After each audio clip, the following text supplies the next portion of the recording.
Now at 6, this is Fox 61, Connecticut's news station. Good evening, and thank you so much for joining us on Fox 61 News at 6. I'm Annette Montgomery. Now, repairs to the water main break in Waterbury are now delayed, and the boil water advisory will be in place for a little while longer. Waterbury officials met with the press about 3 hours ago. Fox 61's Raven Blue was there and has the latest. So, Raven, what did you learn? Waterbury City officials say water service has been restored to homes and businesses after a massive water main break on Huntington Avenue earlier this week. However, a permanent fix has been delayed. In an update, Waterbury Mayor Paul Pernerewski says repairs to the 30-inch high-pressure transmission main in the 130-year-old system has been a moving target, and as they have been working to fix the damage, more issues have come up. The mayor says as crews were preparing for the work that was expected to begin this week, they found the water pressure was too high for repairs to be done safely and without causing further damage. This is what the mayor had to say about that. They tested the pressure that's coming through the pipe at this point, and it is 180 pounds per square inch. For the type of work that they're doing, and this is a concrete pipe, but it's got sort of a metal, almost like a can inside of it, and that is wrapped with wires, which is what holds it together. The concrete protects the pipe, but it's the metal can wrapped with the wires that hold it together. But they need to cut through those to drop these gates in, basically. They can do that safely if the pressure is between 100 and 120 pounds per square inch. When it gets up to the 180 mark, it is a very realistic possibility that when they cut into that, the entire pipe would explode, and we would end up with a 24-inch hole in the pipe instead of solving the problem. So we need to bring the pressure down. The Bureau of Water was supposed to collect samples to conduct bacterial testing, but that has also been delayed. Live in Waterbury, Raven Blue, Fox 61. Thank you so much, Raven. Also happening now, neighbors in Bloomfield experienced a broken gas line, causing them to have to evacuate. Now, this happened in a neighborhood of mostly senior citizens. Neighbors were evacuated out of their homes as first responders and the gas company worked to get the leak fixed. Now, earlier today, those homeowners were sent an email from their HOA notifying them of the emergency and telling them to evacuate their homes. That email said gas and electric would be shut off to all homes for several hours, and that neighbors needed to be home in order for the gas company to come and reconnect it. Now, take a listen to what neighbors we spoke to had to say about the incident. There are 6 circles in our development with about 8 or 10 homes in each circle. So that was about in the middle of the development. It's affecting everybody. They're not letting anybody through, at least at this point. So my wife is right. My wife was out doing some shopping and is coming to pick me up. And we're going to go out and have something to eat somewhere, I guess. Kind of wait this out? Yeah, wait it out, yeah. And the good news is the Bloomfield Fire Marshal says no one got hurt. Well, right now, a Hartford man is recovering after a pickup truck hit him on Albany Avenue this morning near Edward Street. Hartford police and fire crews rushed to the scene and found the man with serious injuries. He was treated at the scene before being taken to the hospital. Police say the driver did stay on scene and check on the victim. Right now, that crash remains under investigation. Well, before it even had the chance to open, the Place to Be Bakery in West Hartford has now been evicted. It was supposed to open in Blueback Square near its restaurant on Memorial Road, but court documents show the owner was notified on September 9th and told to move out by the 11th. Right now, it's not clear why the bakery was evicted, and the website still lists the spot as coming soon. Earlier this month, that owner was arrested and charged with issuing a bad check and larceny. Well, it was a beautiful day outside today. The sun was shining, perfect temps, and we all hope it'll stick around for the weekend. So let's bring in meteorologist Sam Sampiri for our first check of the forecast. Sam? Hey there, Annette. Looks like most of the weekend is going to be nice. We just have a little bit of light rain to deal with Saturday night into early Sunday. Check out New Haven. Beautiful shot here. A few clouds in the background. 78 degrees. and a little bit of a south-southwest wind. The temperature is very warm for this time of year. It feels like the end of August instead of the end of September. Mid to upper 70s, a little front up to the north. Not going to make it down this far south.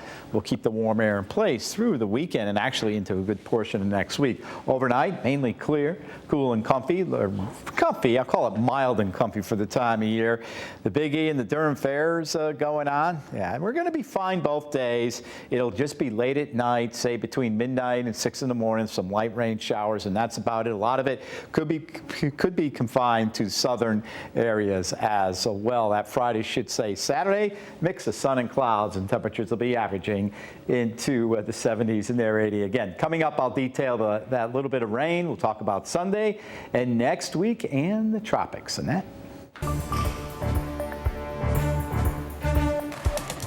Right now, the Department of Revenue Services is warning people about a new text scam about pending tax refunds. The text message is impersonating the DRS, telling people they have a pending tax refund waiting for them and that they need to provide banking information by a specific deadline. Fox 61's Jamel Johnson tells us about this scam and what you should do if you receive it. Your tax refund has been processed and approved. Please provide valid payment information by this date and the funds will be deposited in your bank account. If this text sounds too good to be true, it's probably because it is. Before that, it's not a lot, but this past 2 weeks, they've been called a lot. Fong Wen says in recent weeks, she's been harassed by scam notifications on her phone. We showed her the text that the Department of Revenue Services is warning people about, and she said that's the one she's been receiving. The scam tells the person they were approved for a tax refund, but that a failure to submit the bank information by a deadline would mean a forfeit of this refund. The message includes a link where the person can access a fake portal, allowing them to input their payment information, giving it to the scammers. Nguyen says she usually ignores these texts, but they've even started calling her. He asked me, do I have work? Can you find a quietly place for we can talk? As soon as I hear that, I say, F you, stop scamming, and then I hang up. According to the DRS, the department will never send taxpayers a text message trying to get sensitive information. Scam is the second one the DRS has alerted people about this month. On September 3rd, the department posted a warning of scammers offering tax assistance. The scam involves an unsolicited phone call notifying taxpayers they may qualify for reductions and settlements in back taxes. Callback number didn't even contain a Connecticut area code, and the scammer said they were calling from an office that doesn't exist within the department. Nguyen says even though these scammers are persistent, it's important to avoid them at all costs. If you see the number and they say from the, when you answer, they say from the tax thing, just hang up. Because what I understand, the tax, they send you a letter. They don't call you and harassing you like that. So better not speak up. Yeah, that's what they were saying. Do not speak to them. The Department of Revenue Services urges anyone who's aware of similar scams like this one to contact them and let them know. In Hartford, Jamel Johnson, Fox 61. Thank you, Jamel. Well, new at 6, making Connecticut rivers litter-free. That's the goal of a couple of organizations in the state. And today, one group met in Manchester at Union Pond Park to pull junk from the mud. They got in with their boots on, gloves pulled tight, and garbage bags in hand. Fox 61's Joe Monty was there to capture it all. Eversource and the Connecticut River Conservancy got together Friday morning to work on their Source to Sea project and pull garbage out of Connecticut waterways one piece at a time. More than 20 volunteers came to Union Pond Park to fix what trash is destroying. The habitats of life in and near the water are filled with garbage of all kinds. That is, until these hardworking men and women find the trash, pick it up, and dispose of it properly. The goal is to clean up the environment and make it more like what it once was before it was littered with plastic, glass, metal, and all kinds of other things that don't belong. These efforts extend along the Connecticut River into Massachusetts and New Hampshire. The volunteers explained why this work is so important. When you come here, you don't really see it from the road how much trash is actually here, but when you get down by the water, you can really just see how much, unfortunately, litter is here and has spread out across this beautiful ground here. So it's our job to collect all that, work with the town to get that collected again, properly disposed. I love this event because it's such a great way for people to get involved, right? You can just show up, we'll give you the gloves, we'll give you the bags, we'll give you a t-shirt, and you can just get started. But our hope is that you'll get involved beyond this. This is the 29th year Eversource and the Connecticut River Conservancy got together to pull all kinds of garbage out of Connecticut waterways. If you're interested in being part of one of these cleanups, you can check out our website, fox61.com. In Manchester, Joe Monty, Fox 61. Thank you, Joe. Well, get ready for fair, food, and fun. The Durham Fair is celebrating its 105th year, and our Fox 61 morning crew got the lucky chance to hang out there all morning. So take a look at all the fun they had.